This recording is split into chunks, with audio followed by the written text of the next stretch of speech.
And and she's been educated at the University of Delhi, Jawaharlal Nehru University, JNU. I think that's where you had your masters from, ma'am, I guess. Masters and MPhil. Masters and MPhil. And you followed it up surprisingly with a PhD degree at Sciences Po. Sciences Po. Sciences Po. French pronunciation is a little difficult for Indian tongues like us. And we'll come to that later on. So we'll just shoot the first question to ma'am. You've had a very extraordinary career, as we just said, spanning more than 36 years, covering the central government administration, the state governments in the Union Territory governments of Delhi and Daman and Diu, and the state governments in Goa and Mizoram, and even surprisingly, the diplomatic service in Brussels. How would you personally define navigating the system? Because we all talk about the system. System kya hai? No? So how would you define navigating the system? Thank you, Pratap, for your introduction. And first of all, I just use this opportunity to thank the organizers for calling me to the Lit Fest. I had attended the first edition here in this club when I was just 15 days away from my retirement in October 24. And I was amazed by the collection of people who had come at that point of time, especially the young, and the works that they had, churned out. And here I am for the second, and looking forward to a delightful day today. And very thankful that I could be a part of this Lit Fest. Thank you for your introduction, Pratap. Nothing so very great about it, but it's been a nice career where I've had 3 postings in Mizoram itself. 7 years. I mean, that's the largest I've worked in any segment of the UT cadre to which I belong. And thankfully, very equipped initially to handle it, because the departments that I was given, GAD, Home, Personnel, and DPNAR, are very seminal departments. They gave a ringside view of how government runs in the state of Mizoram. So 7 years here, and in other segments in Delhi, in Goa, in Daman, and training and a diplomatic assignment, 2 years in Paris, 3 years in Brussels. So this is what collectively I think Pratap is referring to as navigating the system. I see a hidden subtext in the title. I mean, navigating the system, so there's some impediment, there is some blockage that you need to navigate it. Otherwise, it would have just flowed free. Usually, bureaucrats themselves, civil servants themselves are seen as the biggest impediment. I mean, if you go very strictly by their Franco-Greek definition, it is ruled by the desk, ruled by which is government by people sitting behind desks, which itself is a very pejoratory definition, I think. But it is not so. I think so many years after independence, the resilience, the path which India has taken has also largely been due to the work put in by civil servants. So when you talk of navigating the system probably, I think you mean the state apparatus, state institutions, the political leadership, the citizenry, the civil society. So yes, it has been a very varied one, right from Delhi and abroad. But what is most fascinating is the work done here in Mizoram, in the Northeast. And working here has been like standing at a unique crossroad of administration, tradition, culture, politics. It has not been just a sort of a, should I say, a bureaucratic assignment, but a submersion into a living socio-political ecosystem shaped by, especially here, strong community institutions, deep faith traditions, historical memory, and a distinctive moral economy of governance. Unlike most parts of India, where administration is state-centric, here the system, or whatever you call, is community-centric. So village councils, churches, civil society bodies are not parallel structure. They are sort of co-governance partners. So at a very early stage, you learn that if you're navigating the system, it is not through your files and notifications, but through social legitimacy with the various civil society groups in society. So consultation, trust building, moral persuasion, these are more ways by which you sort of steer your path. And decisions are not going to be evaluated here on the basis of legitimacy or legality or efficiency, but social harmony, ethical acceptability, community consensus, and perhaps perceived fairness. So it's a different style of navigating the system. And here the governance space, I think, is what I've realized is shaped by a very strong ethical culture rooted in faith, community discipline, and social accountability. Public trust is high, but it's fragile. It's fragile, and personal integrity matters as much as institutional role. Reputation probably travels faster than orders, and moral authority enhances administrative authority. So this is what you would say is has been the movement of, if you call it, navigating the system here. So I think that was quite an in-depth answer, because the system governs us, it makes us, and it defines us who we are in a way. I mean, the whole, as ma'am put it, the state paraters, the co-governance partners. I mean, when she was talking about the civil society, I think that's a nice word I found, co-governance partners. And now we'll move on to the next question I have for her. When you entered the service, ma'am, you must just have been about 24, 23, quite young, very young in fact. So was there an early posting, early in those days, that fundamentally shaped your administrative philosophy? I mean, the philosophy that you said, yes, this is the path that I'm going to take, maybe be different from the others, no? So the early postings were obviously the field postings as subdivisional magistrates, beginning with a very remote first posting in Chhapra, remote part of Bihar. And in all these first postings, as you're calling them, as SDM, one was the first responder, you know, and sort of the nodal frontline officer entrusted with and carrying out the core development program of the government. So if there was any scheme, you were there out in front of the village panchayat, in front of the municipal body, explaining the scheme, talking to people, you know, expanding your own sort of reach in that manner.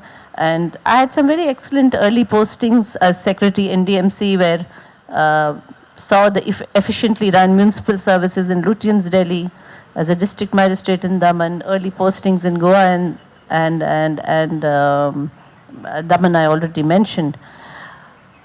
And fortunately also a posting in the CM Secretariat, where I was privy to a lot of change and reform being brought out. And one particular program which was called Citizen Government Partnership Bhagidari. How to get people into the task of governance, how to get their inputs in, how to build small partnerships to see how they could participate in the way municipal services are meted out or given, and in other ways. So this was what really struck me, that people as your base, as your fulcrum, and eventually it is you're working for the people, and it is their inputs, their contributions that matters the most.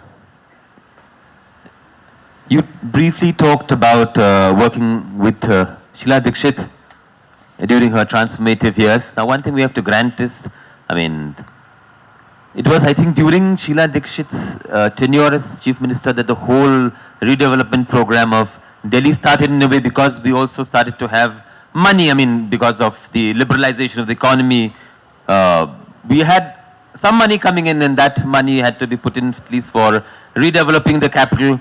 And what leadership lessons, of course, some of it you've covered, would you draw from her governance style? Well, it was a professional assignment in the CM Secretariat, and it enabled us all to have the team to have a ringside view of the changes that were being brought to Delhi.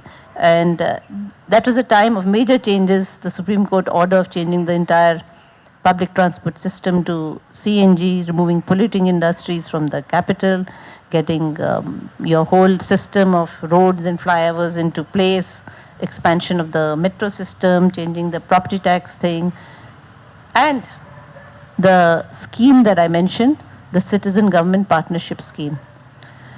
So we were privy to how change was ushered in, the modality of the change, the time of the change, and the manner in which the change was brought out. That is basically people support. So it was something that the CM had a vision, visualized Delhi beyond time, and was able to share this vision with people. So it's good to have good ideas, but if you're not able to share and convince people that this is a good idea, this is what will work well for the city, this is the vision for the city. So not only was the CM able to visualize, but able to get people over to convince them that this is the modality that will work out, and at ease with all sectors, with the politicians, with the bureaucrats, with the people, and that's what our learning lessons were. Now coming closer to home, Mizoram, you said, I think, you served 7 years in total, right? 3 years as Chief Secretary and 4 years as Secretary Commissioner, Principal Commissioner of various departments. Now, you had the privilege of, in fact, starting work with Lalthanwala, Pulalthanwala, let me call him. He was also my earlier boss because I worked him in his office as a press information officer. And thereafter, you also worked with his next successor, Mizoram Thanga, and also our present Chief Minister, Pulal Duama. So how different, of course, you talked about, earlier in your first question, you talked about how different this Mizoram is compared to the rest of like the postings in Delhi. But then, how would you compare governance dynamics between Delhi and Mizoram? Well, continuing from what I had mentioned earlier, as you pointed out, at what was the difference, I think, obviously, it's not like I'm saying you're comparing apples and oranges, but a basic difference I found was in the state institutions and their relationship to civil society and citizen groups. I think in Mizoram, the hallmark of the system is the state-society dynamic. So, which is illustrated by, close linkages of these institutions and important social organizations like the church and the Young Mizo Association, of which government functionaries are often also members. So there is a cross membership, and this cross membership across state society divide not only pushes common goods and agenda, I've seen it also helps the government sometimes to plug into the latter for better and better institutional performance. Of course, the development road, the development metrics for both are completely, in that sense, different, especially in issues of development and public finance. I mean, the financing and this, because of the nature of the capital city and nature of the other metros, it's different from Mizoram, where public finance has always been a bit of a fragile thing. This is what we need to improve to see how there can be flexibility in the rules governing, probably, I think, land ownership or all our interline regulations, how to best use it for getting investments in, how to encourage homegrown entrepreneurs, how to encourage investment from outside Mizoram. So these two are very, very different things. Coming back to the chief ministers, you may say they are different or whatever, but all three have been very seasoned politicians, and Mizoram first has always been their agenda. And most important, I think, which has an effect on the political leadership is, I think, right through the years and right through any sort of a political agenda, they have been sold to the peace dividend. The peace that came out after the Mizoram Peace Accord, all the three chief ministers at some point or the other have always held that this peace dividend has to be protected at all cost. In fact, one of the chief ministers has been an active interlocutor with the rebel groups in Nagaland and the other regions. And present chief minister also is known for his call out for inclusive government, Mipui Sarkar, new approach to governance.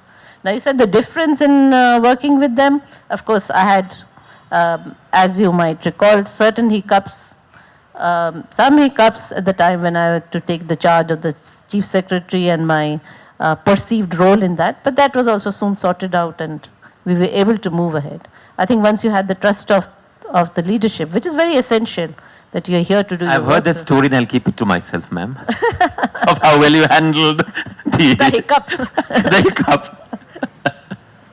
Thank you, ma'am.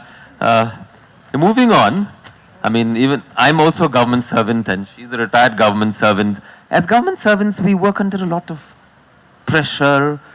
As government servants, we have political masters.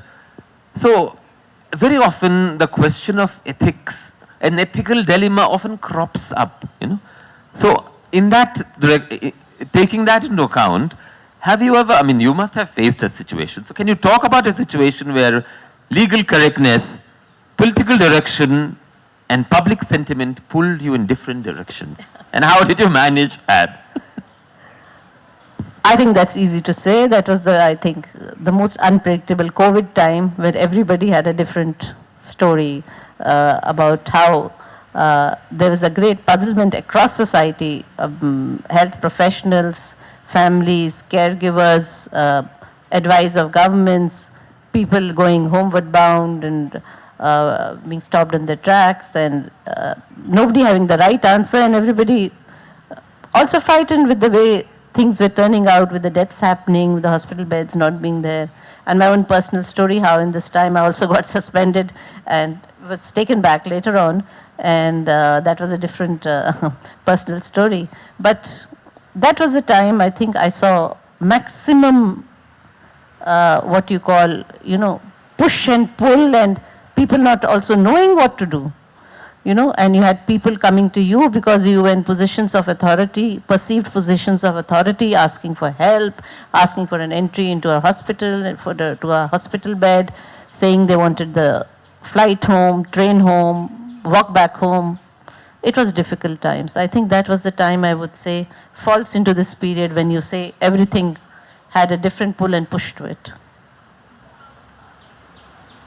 The next question again is a little touchy, I'd say, for government servants again, because integrity is quite a hallmark of a utopian world of government service.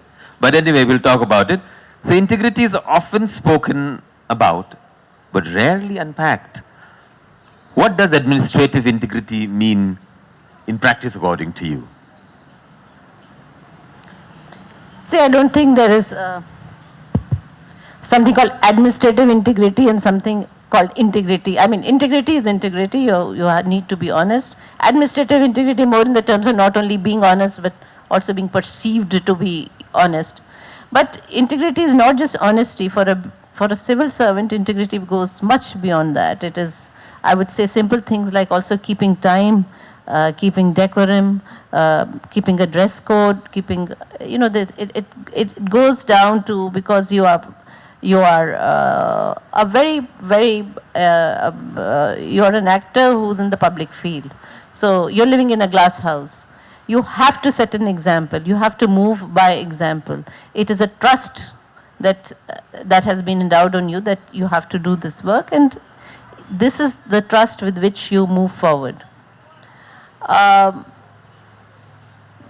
There could be, two types of difference. It is a concern and it is an influence, in the sense I could be concerned about the honesty of the entire system, of my bosses or this.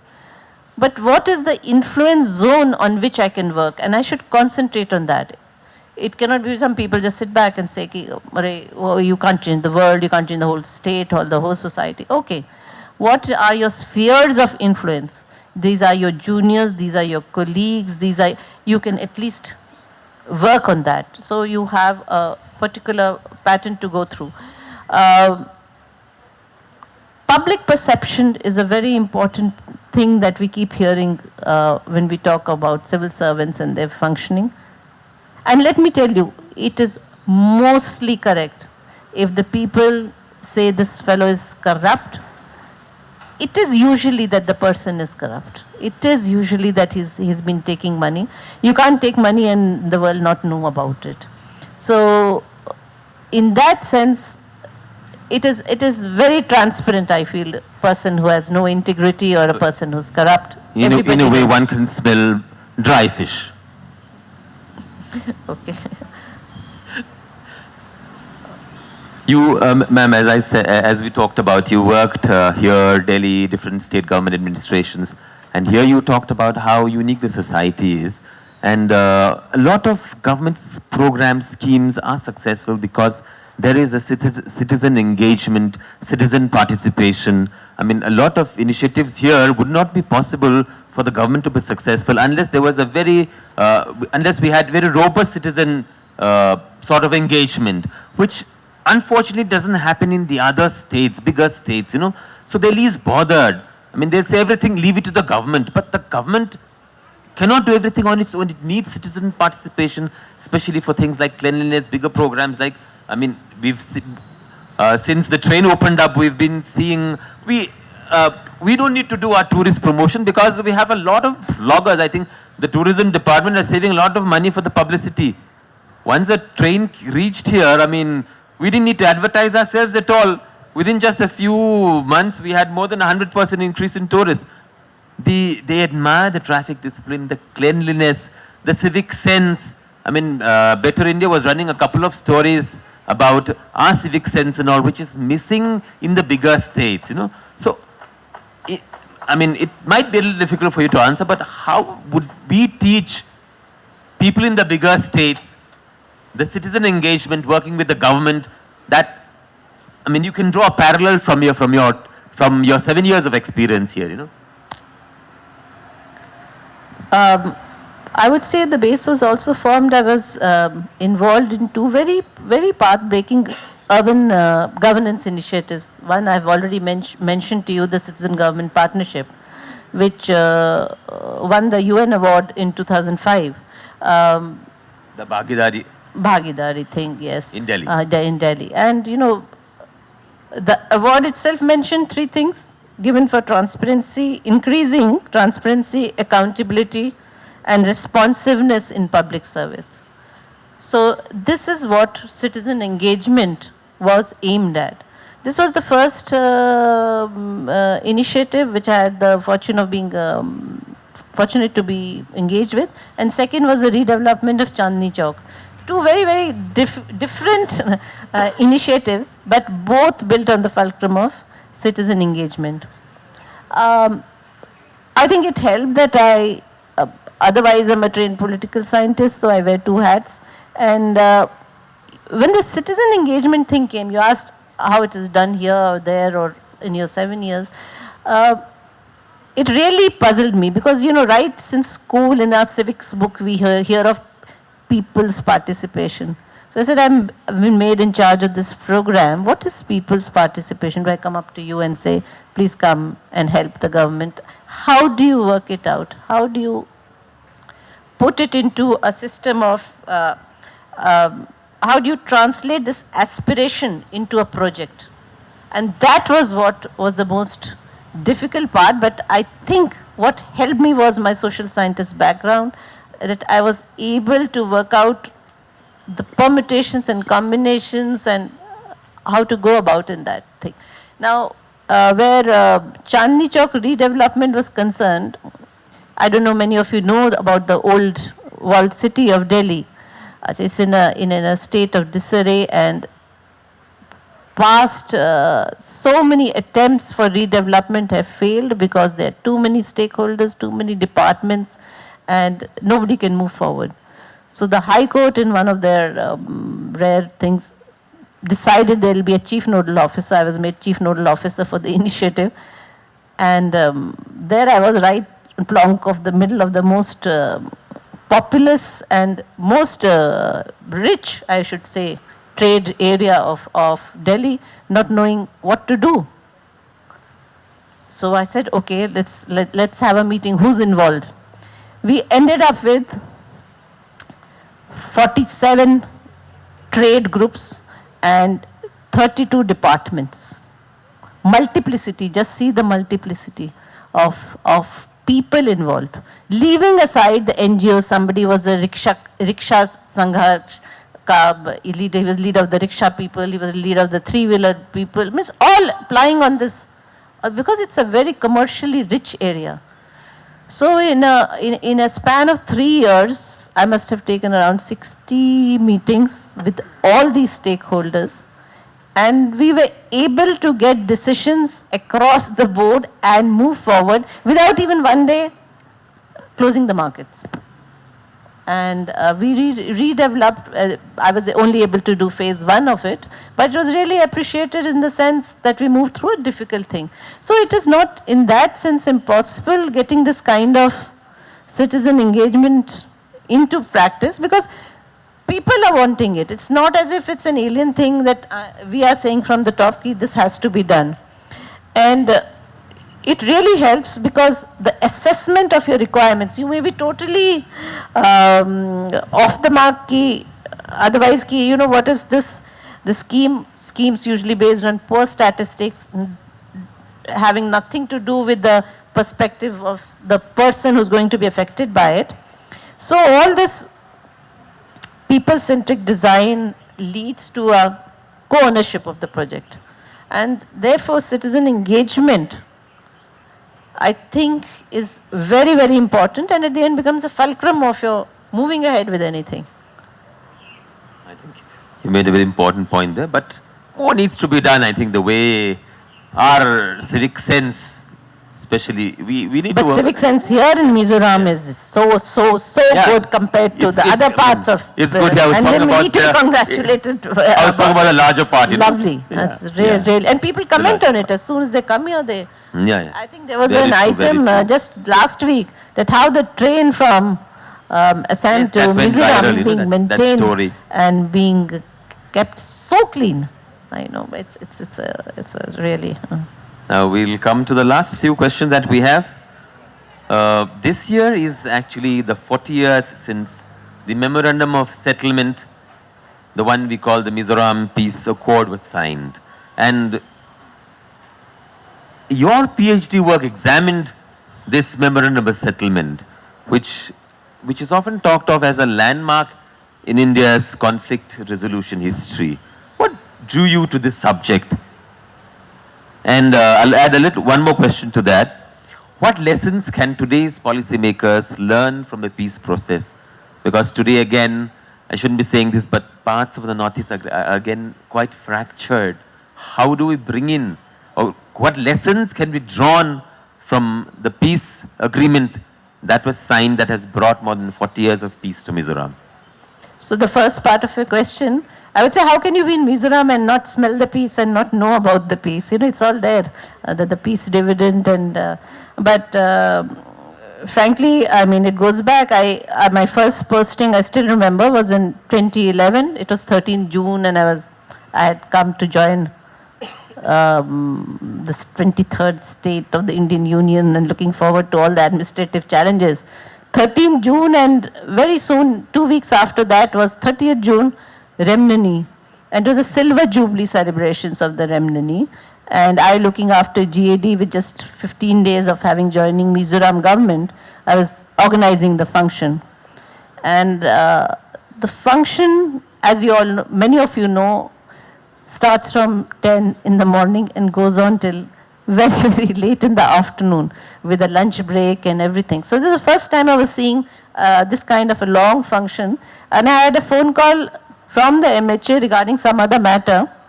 And the officer I was talking to her saying, you know, this function's begun in the morning, it's still going on, I think it'll go on till 4 or 5, I don't know what time will I get back to office and all.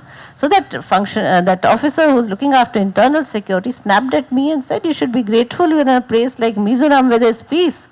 And you are actually part of history, you know, celebrating the silver jubilee of the peace thing, and here you are saying the function is going on and on. So that's something, I know, something clicked in my mind at that point of time, that something, it was important, and what had happened, and it was just my own intellectual curiosity which drew me into finding out. I had never known about this peace accord in so much detail. Then I found that there was not much record on it, not much material on it. There were some interlocutors, there were some people who could talk about it. And that drew me into this, from an intellectual curiosity into an academic exercise. I mean, basically, my political science background clicked, and I said, this is wonderful. And some local friends introduced me to some ex-MNF, MNA people. I talked to them, I talked to academics, I talked to the NGOs. And that's how my quest began, and I began this. And since we are at the Lit Fest, I think, ma'am, you must write a book on... I'm trying to convert my Oh, that's PhD wonderful. into Then we can maybe have your book at the next... No, that was the promise at the last Lit Fest, that I'll release my book in this Lit Fest. And I have many friends and well-wishers, Mr. Hazarika, one of them, who keeps asking what has happened to your books. And in the meantime, he's already published 3 books of his, and already going to publish his 4th one or something. So, no, I will soon, at the next Lit Fest. Yeah, the next Lit Fest, we must have your book. A big round of applause on that. And on that note, we'll end our session and maybe have 2-3 questions from the audience. Yes. Can someone pass Sanjay Dada mic? And Mr. Moza also wants to ask a question. I fear Mr. Hazarika's questions. They're so...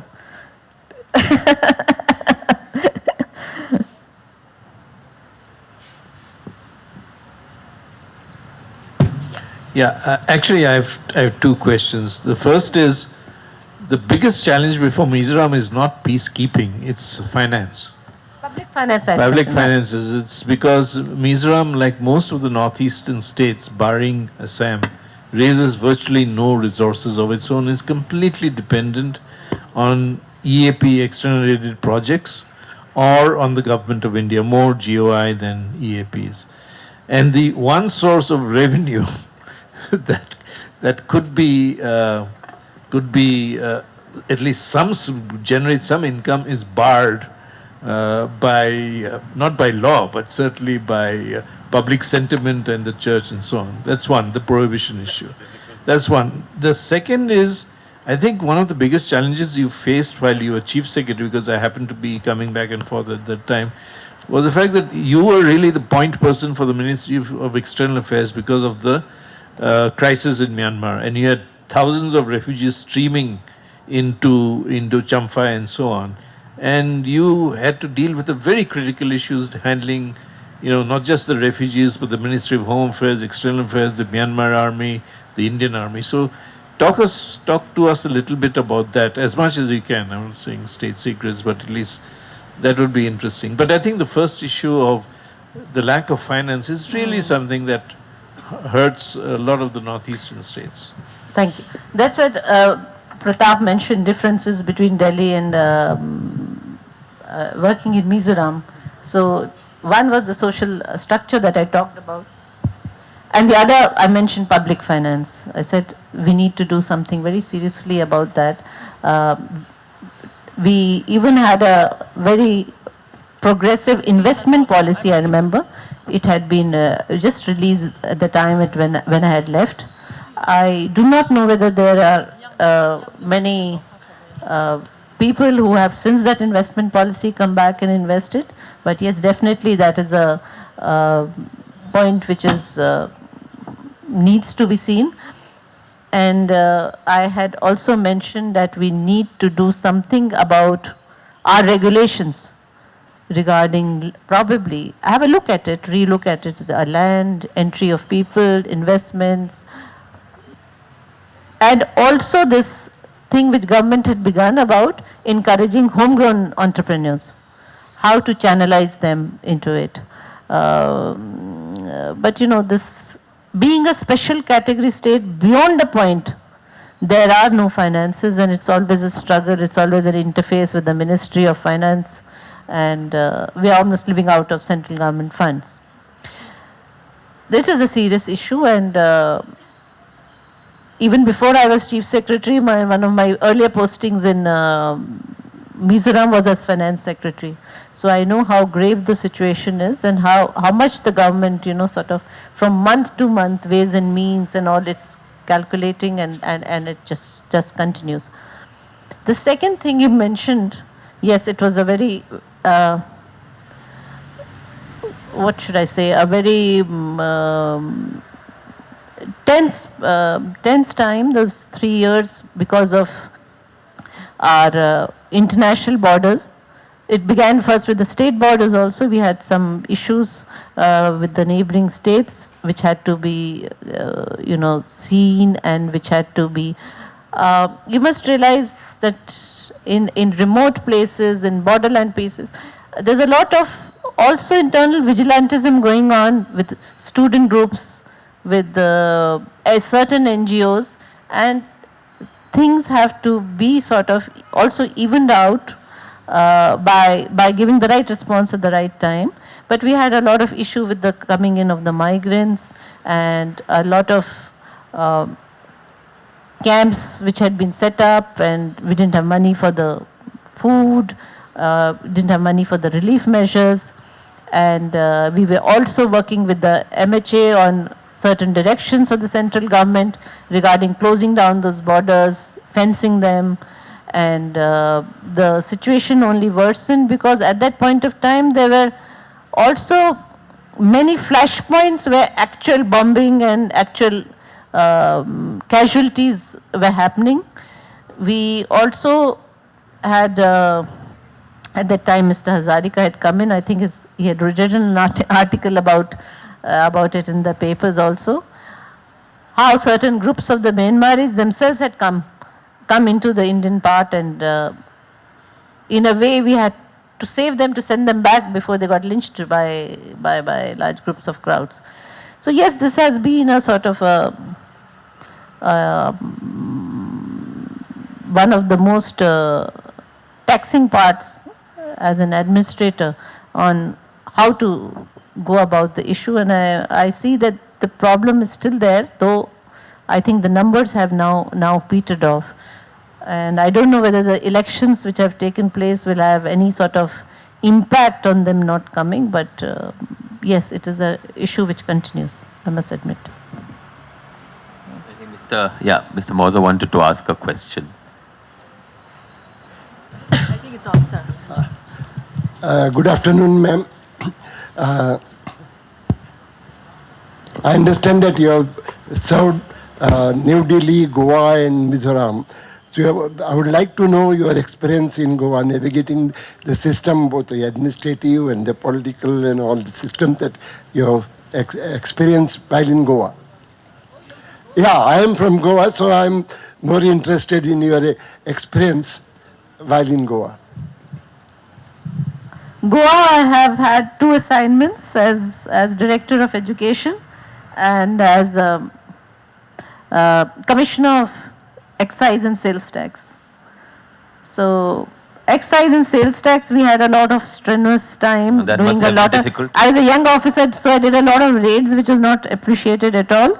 And the Chief Minister was a very nice, polite gentleman. All he could say, I think, Renu, you should have been in the police service. The amount of raids that you, IPS might have suited you better. But, you know, there are some advantages of being a young officer. Everybody excuses you, ki josh jada hai, kar liya, and करके आके sorry बोल दो या कुछ बोल दो. So sales tax and excise unfortunately was a regulatory thing, so it had was, what I really enjoyed was the education thing, because Goa, you know, is a very literate state, and there was a lot of respect for education administrators. Wherever you went, if you were from the education department, there was a really a lot of respect, and I had a good opportunity of seeing your act, which, you know, Delhi and Goa have the same education act, which is very, very surprising. And in fact, I can just tell you an anecdote which I shared with my senior. My senior was a secretary of education. I was the director. So there were these people who had come from a school, and they were saying, oh, you know, the qualifying years are this much, this teacher is missing it because of that, but it's a very, it's a case where because of these reasons, sympathy should be extended to her. She's poor, she's this, she's that, she's from this. So she should be, I mean, because she was not fitting in the rules. So my boss said, what is this? It's not fitting in, you can take a, you can, need not follow all the rules all the time. You're such a stickler for your rules. So I remember still, which was very awful of me to say, I turned to him and said, sir, I am the cutting edge of administration. I'm a junior officer. You are the healing edge. You are the senior. So please, I'll cut you heel. So I'm not going to do the healing part as a young officer. You know, I'm just giving you an anecdote since you wanted to hear something about Goa. I think on that, I think there's one more question. Okay, just one more question, yes. And after a question, we'll end our session. Hello. Good afternoon, ma'am. I have to stand to show how much respect I have for you. And from this conversation only, I can tell that your retirement has been such a loss for our state. So you have been serving 7 years here, and I believe from the resources that I get that there have been a comment regarding Mizo women that they are very empowered, emancipated, and I want to know your opinion. Mizo women are empowered and emancipated. So what's your opinion on that, and why do you think people view us that way? And also, like, I have a bunch of questions, other questions, two more. And there has been a decline in Mizo qualified in civil services, and like you have mentioned, we have good civic sense, we are disciplined, and I have met lots of empowered students, youth, who are very dedicated to. So why do we think, what's your opinion, what do we lack? And also coming into civil service. yeah. Oh, not coming. Okay, okay. And another question is, as Miss again Sampai, you were talking about Sampai. So in the right now, people from the border area, we can visit freely to Sampai, from Sampai, the border area. The Myanmar migrants, they can come freely, and also us, we can visit freely. So do you think that poses a threat to security in India? Those are my questions. Thank you. The first one regarding women, I think education-wise, and if you see within the family thing, unlike North India, I think there's a lot of respect for the girl child, and even in the education thing, I think girls are now coming, more percentage of girls are there passing out from schools and colleges. But one thing I would like to point out, girls are very, very smart, very well educated, but in certain respects, I think the rights of women need to be still worked on. You should not confuse between being similar and being equal. They're two different things. Similar can be okay, like the boys, I want to wear my jeans, I want to wear my shirt. They're smoking, okay, I'm also smoking. So these all are, juvenile exercises of trying to be similar. Equality is what matters. In inheritance, in being representatives in the political field? How many are there in the cabinet? How many are there in the assembly? And what about your inheritance laws? You know, these are all personal matters which the society works on, and these are areas I think where you need to concentrate on. And once you are educated and you are armed with that kind of education, these are issues or questions which you need to work out within your societal framework. That much I would like to say about the women issue. Second was about civil service. Yes, once upon a time, maximum number of civil servants from the Northeast used to come from Mizoram. Now, unfortunately, I think for the past 3-4 years, no one has, very, very few people, and more are coming from the, but other northeastern states, Arunachal, Meghalaya, they are coming. So, the system of the civil services has also changed over the years. I mean, we gave the exam so many years back. I believe the system has changed quite rapidly. Unfortunately, your coaching institutes and all are also not, I don't know whether you have good coaching institutes out here and whether you have that kind of input which is required. I just hear of people who are able to go to Calcutta or Delhi for their UPSC studies. But this is something which has been commented upon. But at the same time, when people not taking, the UPSC has also declined, but state service, I feel many people are, more and more people are taking the state service exam these days, not wanting to go out, which I have often been talking with the young, and they want a service within the state and be here, and many of them fear going, It is a very cocooned existence which is growing over the years, which is strange. Otherwise, these inhibitions, over the years, you shed these inhibitions and you move out. But for education and all, you're moving out. But where the civil services is concerned, there is a conservative view growing that you'll take the state service exam, you'll stay within the state, then you'll wait and get promoted to the IAS. Third, yes, of course, you're a border area, and these issues require some kind of security for the citizens, and the government is very, very hooked on to maintaining that security. And security as such is not a state subject at the international borders. It's where MHA comes into being and the central government. So there is a lot of coordination. You need to maintain a lot of coordination with the central departments, which we do, especially with the MHA where the border areas are located. That's all. And with that, I think we'll end our session. Thank you, ma'am. Thank you so much, Pratap. Thank you, all of you.